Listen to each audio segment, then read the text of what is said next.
As COVID-19 recreated the world as we knew it, universities worldwide were forced to reassess their strategies to survive the pandemic and thrive in the post-pandemic world. Institutions that relied on international students as a major revenue source were left reeling when visa centers and borders closed. What will the future of higher education look like next? Will short courses and micro-credentials become a bigger part of the curriculum? Will there be more collaboration instead of competition among higher education institutions?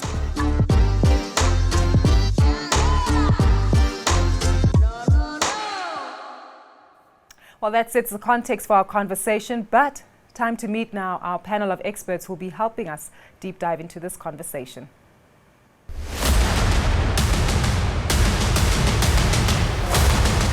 Professor Andrea Nolan, Principal and Vice Chancellor at Edinburgh Napier University. Professor Gary Martin, Chief Executive Officer at the Australian Institute of Management in Western Australia. Professor Puleng Linkabula, Principal and Vice Chancellor at UNISA. The moderator is Gugulethu Mfuki, broadcaster and financial journalist.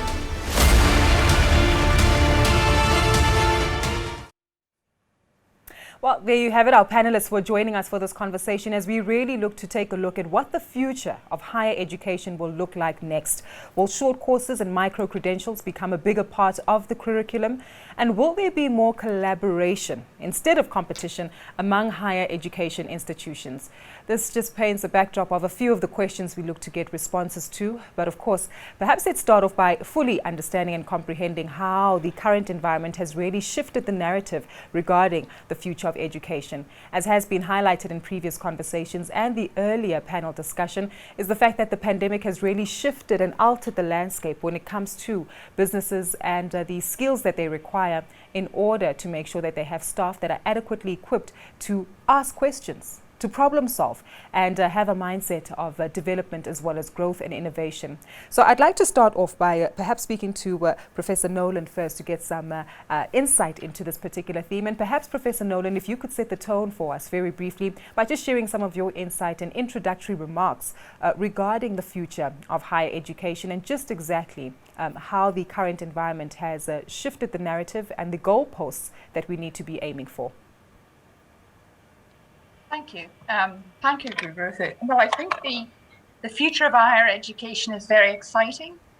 There's huge opportunities and huge need for the advanced skills that economies around the world will need to support growth.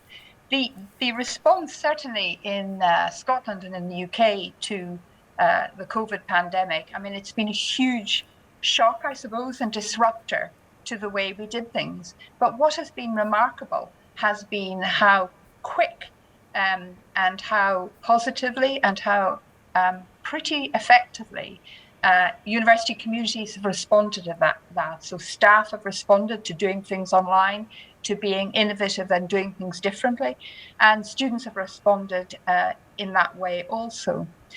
I think because of the economic consequences certainly here and the big skills, some industries have been hugely disrupted and people have lost jobs and will have to think about their future and changing their careers.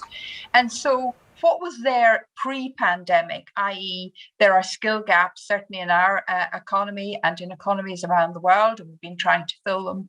Our links with businesses for higher education have been growing as we listen to business needs for the skills they need. But the pace of change, I think, and the pace of need for higher education institutions to adapt has really, really increased. So certainly here in Edinburgh Napier University and in Scotland, we have been looking for the last 2 or 3 years about how we can respond to the needs of our local businesses in terms of short courses, upskilling, and our governments have been funding that. But it's kind of on a small scale. And I suppose for us, the need to be more adaptive and be more creative in how we offer courses, in how we accredit skills and knowledge is something that we're tackling at the moment. So the future for higher education is really right. It's so the need for skills and for lifelong learning are more evident than they have ever been before, particularly with Industry 4.0 and technological changes and disruption. And it behoves universities as serving communities and the public good to respond appropriately to that. My own view is that the standard degrees we have, the undergraduate degrees, and they will remain. They teach people how to learn. It's about building their attributes. You talked about growth mindsets, can-do attitudes, team working, critical thinking, problem solving. I think degree programs create and build those skills, but the need to provide short courses and that are specific for your local employer needs will grow. And certainly it's an area that we are responding to. Mm-hmm. Professor Martin, I'm keen to gain your insight, primarily because as a representative of the Australian Institute of Management, much like Professor Nolan, I'm assuming that the drive and the change and the shape of the future of education has really been influenced by business as well as the quick adaptations that have needed to take place. Share with us your insight as to how not only the current pandemic, but of course ongoing macroeconomic challenges might have influenced how, as an institution, you've responded to reshaping and realigning the future of education. Professor Martin? Yes, certainly. If I could comment on Australian higher education in general. First of all, I agree with Professor Nolan that there's some enormous opportunities for the future. And I think that universities in Australia did a very good job at very quickly moving to a digital type of world. However, I think that along with that move to a digital world, the Australian experience of students has been one of digital dissatisfaction. So while universities have been quick to move to a virtual environment, I don't think students have been particularly pleased with the outcome of those types of experiences. So in Australia, for example, students are saying, well, I've been paying for this, for that, but I haven't really had the true face-to-face experiences, which is what I thought I was paying for. So that's one of the issues. I don't think that in terms of the model that we've used across Australia, some have been more successful than others. But when we pride ourselves on creating the best student experience, there's been a serious backlash amongst students here in terms of the satisfaction that they've had with what's been on offer. The other thing I think about is that while universities now will move towards things like micro-credentials or short courses, they're not something that universities have particularly excelled at delivering in Australia. They are not in the mindset or in mind and front of mind of many academics who already have very high teaching loads, for example, and they also value their contribution to research. So when you suddenly say to academics, you're going to be engaged in delivery of short courses, there's some issues and challenges there in terms of workload. The other thing is that I think that sometimes we forget that if I'm teaching an undergraduate student in a particular area, as soon as I go out into the business community, I need to adjust my style and how I deliver that in the content. So, there is quite a bit of work to do. So I think in essence, the shift to a virtual world has resulted, as I said, in some digital dissatisfaction. And I think we've got a long way to go in terms of providing the best experience there. But in terms of the broader offering of short courses and micro-credentials and so on, I think we've also some great opportunities, as Professor Nolan says. However, I think there's some serious challenges in making sure we deliver according to client expectations. We certainly will delve into those elements regarding micro-credentials in a moment. But I guess to stay with you again for just a moment, Professor Martin, I'm keen to understand more about the theme and the concepts of the experience of education. So often we don't take that into account until we find ourselves within a lecture hall, or as you've mentioned, experiencing the digital dissatisfaction when you zoomed out all day from participating in academic material.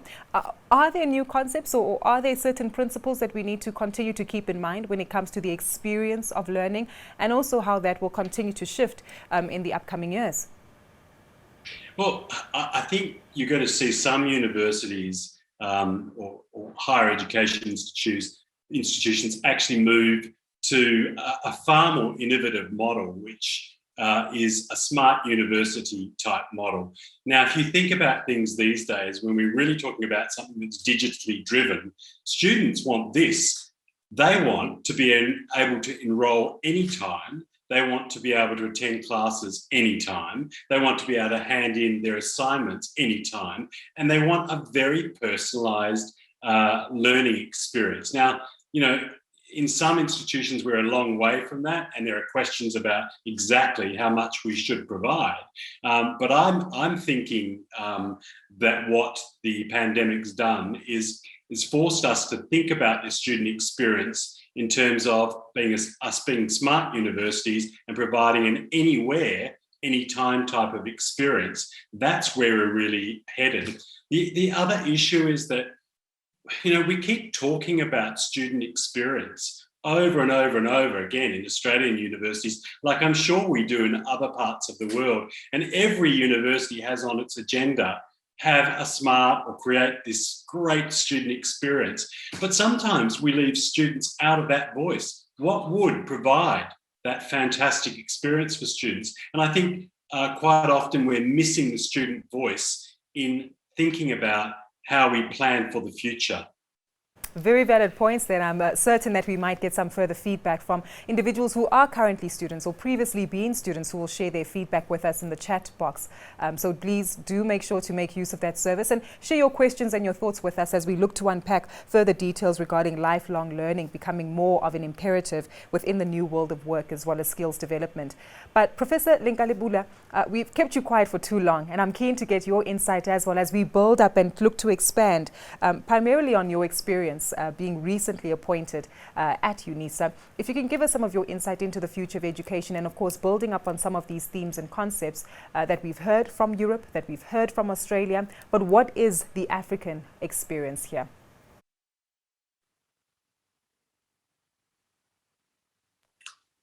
Thank you very much, Google, am I audible? Thank you. Thank you very much, Google, for the opportunity. I want to first emphasize that the notion of lifelong learning has been integral to the University of South Africa.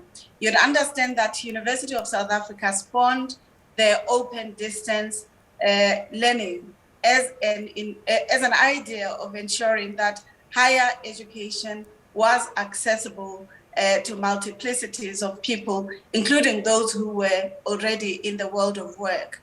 The COVID-19 pandemic has therefore made it imperative for us to thinking, therefore, how do we entwine this inventive approach that UNISA spawned in 1873, 148 years ago, around ensuring that as you're working, you can also continue studying.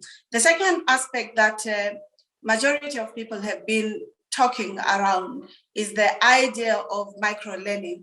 I think we are in the context of South Africa, in the context of the African continent, where majority of people, including women, were marginalized from accessing higher education. And it's imperative, therefore, for us, before we even move to micro-learning, to ensure that the availability and accessibility through MOOCs and other multi-dimensional opportunities for studying are available. At UNISA, we are able to continue our academic system, whether examinations, assessments, research on the online platforms, primarily because this has been a multi-modality that we use, open distance e-learning approaches. The second part that I think is very important, higher education is not just for transmitting particular ideas or for readiness for the world of work. Higher education also imparts critical skills for students to innovate, to ensure that they create work and not just look towards being employed. The entwining the developments in the 4.0 industrialization, which Klaus Schwab and others refer to as the fourth industrial revolution, might therefore be just enablers that aid us to ensuring that we enable multiplicities of students from accessing their higher education. And the idea of micro-credentialing has always been a component, because for us, it's for degree purposes, but also for transfer of skills.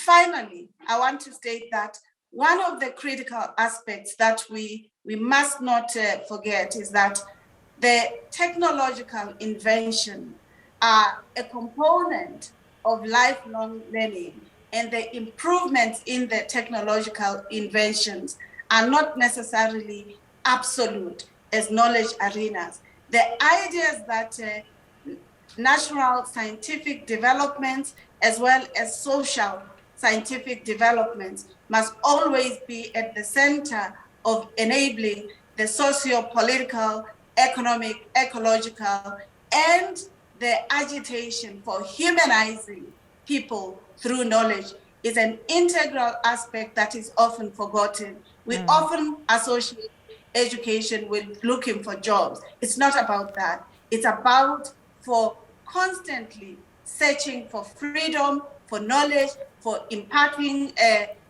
for improving economic system, and for ensuring that we overcome the indifference towards the triple and grand challenges that society grapples with, such as climatic changes, poverty, inequality, and associated anomalies in our societies. So Prof, I'm going to jump in there because you really highlighted a very critical point that I believe is quite integral to the conversation that we're having here today.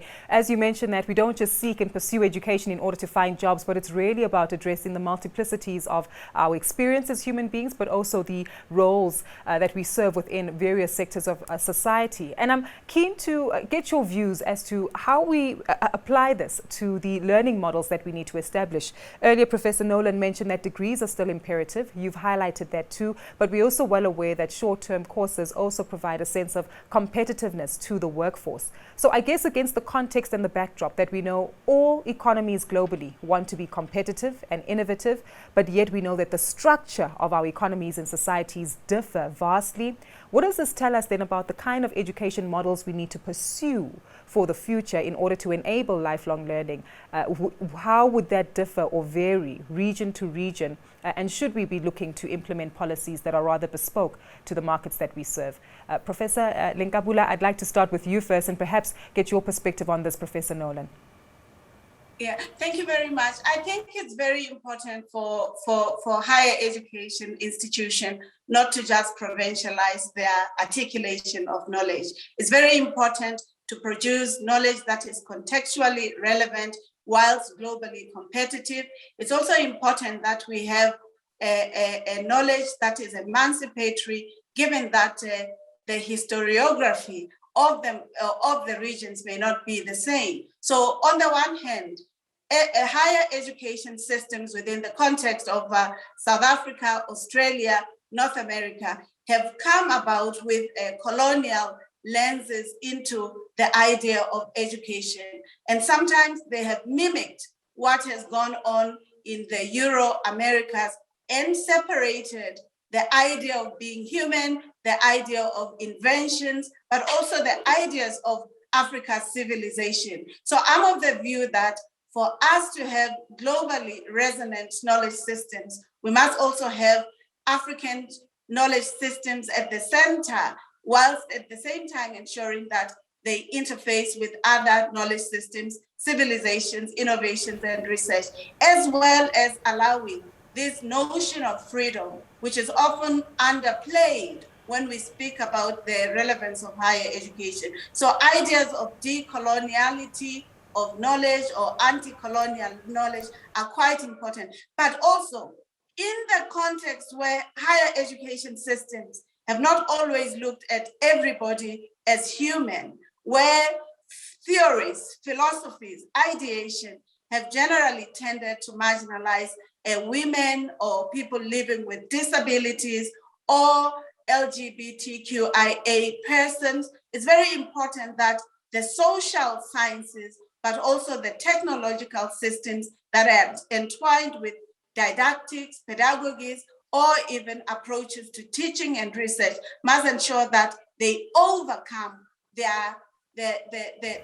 hegemonic systems that have not allowed this flourishing of humanity or ecological sustainability or the ideas of sharing multiversality or pluriversality are important. Why should we be citing inventions from Africa using the lenses or optics of others? That's the question that we must put at the center of this discourse and analysis. Thank you. Professor Lenkabula, very clearly making very clear statements there in terms of making sure that we do adapt and localize some of those solutions that we're hearing when it comes to the African continent. But Professor Nolan, I'm also keen to hear your perspective on this one. Does the economic environment, the structural policies around geographic locations play a significant influence in the kind of education models we should be pursuing going forward? Professor Nolan, your mic happens to be on mute. Apologies. Yes, I do. We have to be responsive to our local regional context. And indeed, I think that's hugely important for us. We have mapped the needs and the needs of the local economy and again, Scotland's national performance framework, addressing things like child poverty, like climate change. There are big issues, widening access to make sure that everyone has an equal opportunity. So we do have to adapt those models. And good things about COVID have meant, certainly in my university, people from more deprived socioeconomic backgrounds have actually done really well. They have, once we've been able to ensure they've had digital connectivity, we've been able to reach people. They've been able to engage in learning in a way they may not have done before. So there's a lot of learning for us to do. I think as we look to the future, we have to engage with our local regions, with the business needs. But we also have to, and I think Professor Lenkabula kind of said, education is beyond just looking for a job, and the jobs will change undoubtedly over your lifetime. So we have to prepare our students through our curriculum, that kind of basic undergraduate curriculum, that is inclusive, that deals with being innovative, developing the attributes that people will need to play a part, or constructive part in the communities wherever they will live and work. And of course, they're not going to all stay in my local region in Scotland. And even if they do, they're going to be engaging with people from Africa, from Australia, from all over the world in the businesses or whatever. So it's this blend of the local context for our course provision or our knowledge creation and our curriculum development, but in the context of a global environment and the things that mean a lot to us, like inclusive, people being aware of protecting their environment. So there's a lot of challenge there in our curriculum. In terms of the lifelong learning, I think, as Gary has pointed out, there are real challenges for many universities. We're not prepared to do all of this, masses of short courses and micro credentials, at the drop of a hat, and staff have other things to do. So I think that, and there are plenty of other providers and private providers in that space as well. However, it's something that, certainly from my perspective, I graduated as a veterinary surgeon, and in order to keep my professional registration, I have to undertake lifelong learning. I'm compelled to do so many hours per year to make sure that I'm keeping skills. And there are areas where I know my university can really provide that kind of upskilling short course really well. For example, we have a huge school of nursing and midwifery. We can do short courses, we can do micro-credentials that actually build on our strengths, our capacities, and our capabilities. I can't say we can do that across the board. So I think you'll see higher education institutions mapping their way now. And I'm still mapping the way with my colleagues of my university. I don't know where we'll be, but we're still mapping that. But think you'll see diversification of universities in their provision and what they do. It brings about a very interesting point, because at some point in the conversation today, the element regarding collaboration was also referred to. And I do hear you mentioning that we do need to reevaluate the curriculum development, and it's still a journey that's being mapped out. But Professor Martin, maybe you can also engage us here and share your thoughts in terms of the opportunity for higher institutions of learning to collaborate instead of compete. And perhaps, as Professor Nolan highlighted, that institutions might prefer to actually focus on certain spheres of excellence versus trying to appeal to a mass market of potential students. What's your take on the growth prospects of collaboration between institutions? Yes, my take is that universities in Australia typically do not collaborate. And we talk about collaboration and people will say we collaborate, but it comes down to they might collaborate on a research project. There's a little bit of collaboration around curriculum development and so on. But at the end of the day, I think collaboration is huge challenge for universities who really do want to actually have it all and have the strength. And you know, collaboration just doesn't happen. It takes a lot of work to collaborate effectively. So you have to weigh up the pros and cons of doing that, whether it's better to produce something yourself or whether it is more important to partner with others. So I think there are a whole lot of things around different systems that universities have in place, different processes, different approaches to teaching and learning and so on. So collaboration sounds fantastic, but I think there are some significant challenges with universities getting together to, say, share curriculum, which sounds fantastic. That's the Australian experience. It's not necessarily the experience of others, but I think it is an issue. The other issue around collaboration and why we perhaps should collaborate more across the world, there's an element of cancelling things like humanities type courses, cancelling social sciences type courses, cancelling courses in the arts. Now, if we were to collaborate as universities and bring together our expertise, perhaps there'd be fewer cancellations. But I think that is a challenge in itself. And I think collaboration, if it was successful, could stop courses being cancelled because perhaps low take-up and so on. The other thing I just wanted to comment on very quickly was, you know, we've talked about lifelong learning and how universities are not just about getting a job. And that's where the humanities and social sciences and the arts come in. Yet they're the first to be thrown out the door when there's budget restrictions.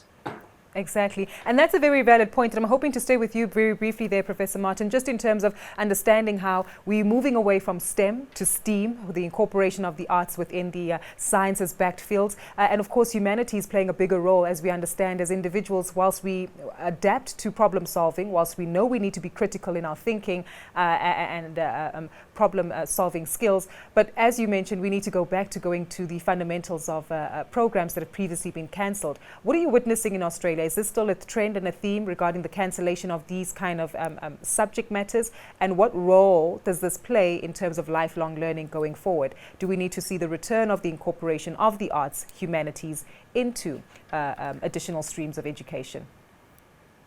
Well, I think in a number of institutions in Australia, not all institutions, the arts, humanities, social sciences are under significant threat. Courses have been cancelled and there has been a lot of opposition to it. But at the same time of that, in Australia, students are expected to make a contribution towards their tuition fees. And ironically, these very courses that are needed during such challenging times as now have seen significant increases in terms of the contribution that students have been expected to make in the social sciences, in the arts, and so on. So, you know, we say one thing in some situations and say how important these things are, and then we increase the prices, and that's a disincentive for those that want to be involved. But as I said, it's the time now we need problem-solving skills. It's the time now we need to be able to work in teams and cooperate with others.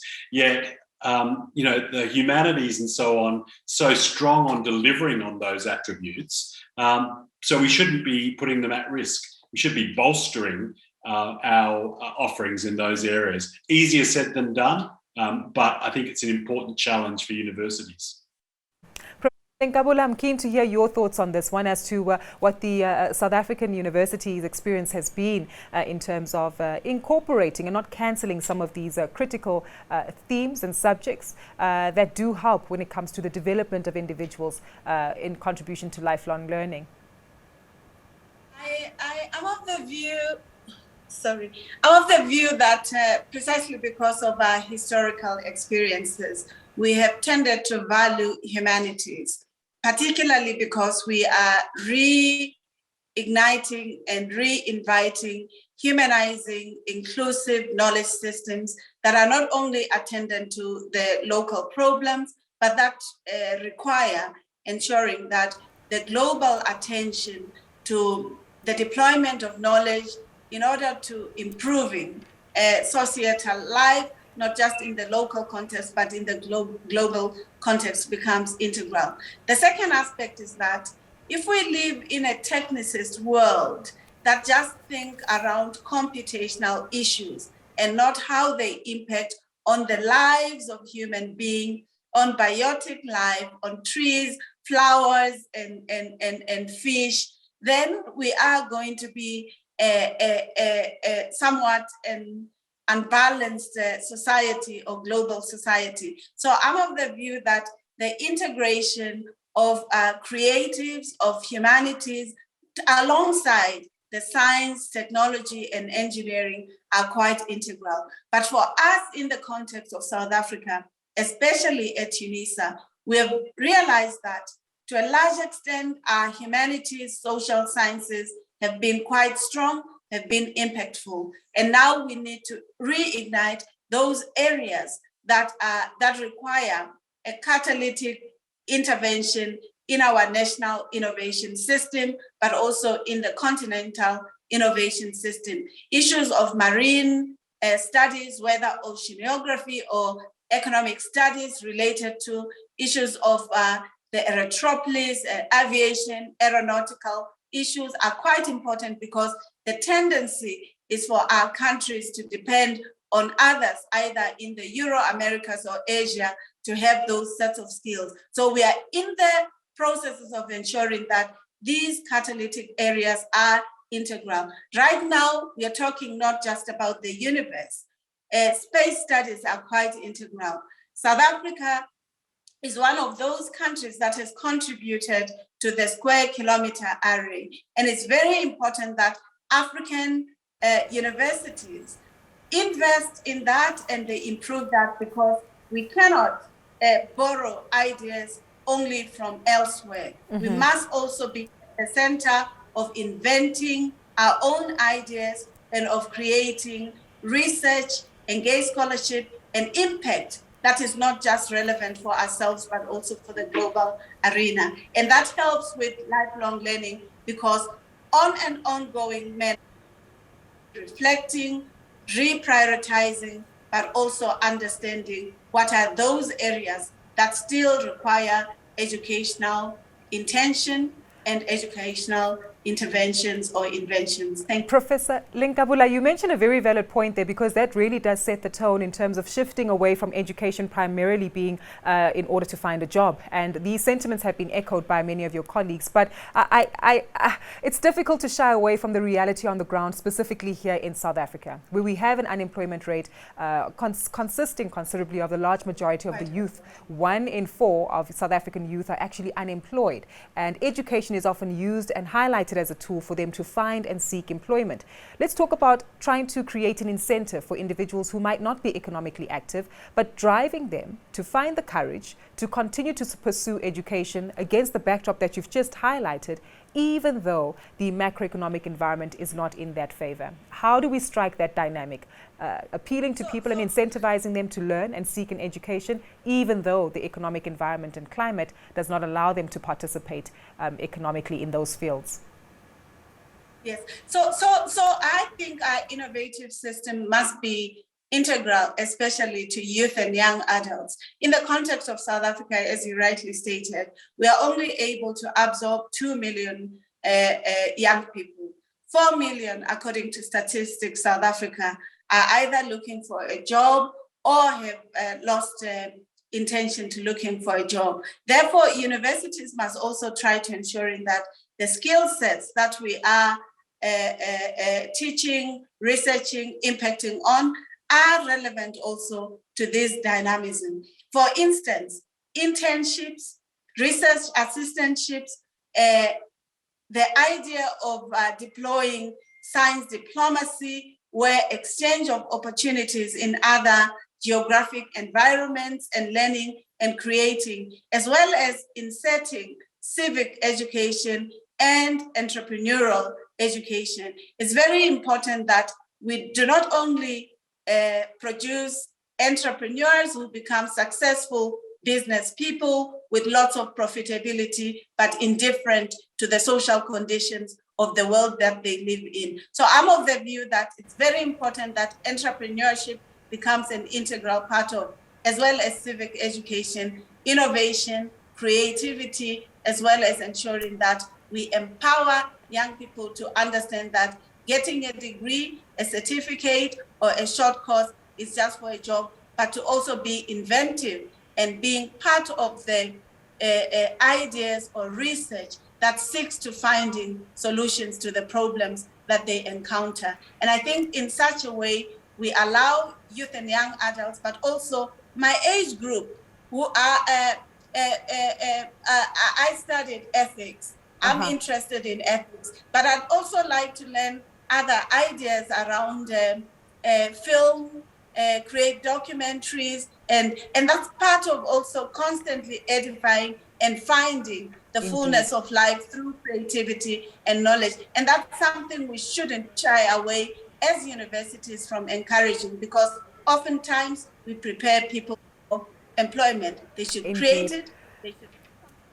Prof, you mentioned a very valid point there in terms of making sure that we allow people to edify and expand on the many talent pools that they have. And I'm inclined to actually say that you are still a youth and a young adult. Everyone on this panel actually is, because that's the opportunity that education does provide, right? It doesn't necessarily place a limit on timelines, on growth, and speaks to the flexibility that Professor Martin had highlighted. And I'm inclined, Professor Martin, to also seek your views on this, whilst we looking at the lens of the sub-Saharan African perspective, where education really does need to be provided as an incentive, not only for employment, but also just for greater learning and a greater overall experience in life.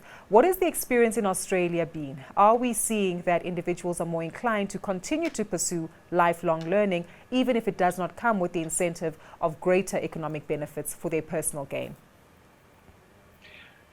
Look, I think, yes, there are individuals who are pursuing further learning, and it might have been that they've had an undergraduate degree and then moved through to a postgraduate degree, and that's a coursework type degree. And I think, that market is still alive in Australia. But I think people are also challenged by some of the fees that go with studying postgraduate courses that perhaps are not research-based courses. And while they are very popular with some people, people are struggling to actually fund it themselves. And that's where some employers in Australia have come in. They've valued a particular staff member and they've paid tuition fees, which has then encouraged people to continue on. It does come back to this idea of you don't have to do a degree, obviously, to do further learning, and that's where the whole discussion about micro-credentials has really been encouraging in many ways, although I don't think that universities have a very common understanding of what they might do to respond to industry and individual needs. Micro-credentials, for example, in Australia, there's no definition what that actually means. It's unclear how they're different to short courses. Some offer credit towards a degree program, some don't offer a course, some are high quality, some are less than high quality. In some universities, you could be guaranteed that university faculty are going to be delivering those courses, where in other universities, they use contractors or those outside of the universities to deliver these. So there's a whole series of issues around providing that type of learning, which would be very, very attractive for many people if it was done very, very well. And I think, that's the link that we have to make. And to go back to the question about trying to encourage people, even if they don't have opportunities for jobs, it's quite different to say, here, I'm going to do a 3-year degree versus I'm going to do a short course and have a taste of what it's like to engage in this type of learning and move slowly towards perhaps a degree by stacking up some credit that you might get from micro-learning.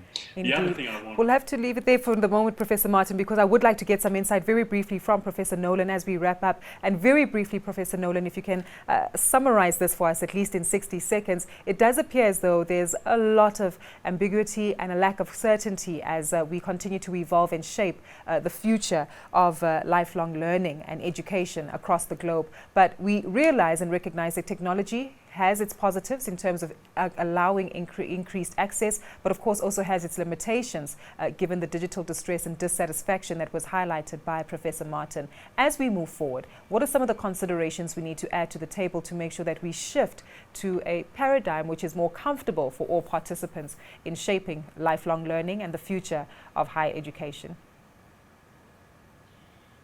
As I said, I think the future of higher education is bright. There are huge opportunities, and those have been exposed to us. The silver linings in this cloud of COVID around how we use technology, how we can reach people who are, economically inactive or socially disadvantaged. So it is a time of real uncertainty, and that's okay. In this time, I have seen in my institution great innovation and great passion for innovation. And people who work in universities and people, educators, they have a passion for education because they see the power of how it can transform people's opportunities throughout their lives. So I can't give you I know lifelong learning is important, will become important as people change careers, or people might just need to pick up a skill, a certain coding language or something like that. So there's different, and Gary highlighted, it's a myriad of options and opportunities, and I can't give you the direction yet, but I know what I'm going to do in my institution to satisfy my regional needs in the context of education being empowering for individuals and it being inclusive and all the attributes that Professor Lenkabula described of a really good curriculum. So I don't have an answer for you, but I feel very positive about the future and what we can do to support development of the communities that we serve. I think a very honest reflection from each of you as panelists who've gained or joined us to gain some insight into understanding the future of lifelong learning. And whilst we understand technology has increased inclusion, it does come with its own sense of dissatisfaction when it comes to students. It does allow us, of course, when it comes to micro qualifications, to expand on our knowledge that we need to build up on, but there is still a role and function for specialization, degrees, as well as a breadth and depth into the focus that individuals provide into their courses of studies. So thank you so much to our panelists for giving us the insight that they've shared with us today. We really do appreciate your time. To Professor Andrea Nolan, Principal and Vice Chancellor at Edinburgh Napier University, Professor Gary Martin, Chief Executive Officer at the Australian Institute of Management in Western Australia, and Professor Buleng Lenkabula, Principal and Vice Chancellor at the University of South Africa. We appreciate your time and of course appreciate your listening and participation, as the conversations are certainly going to expand throughout the course of the day.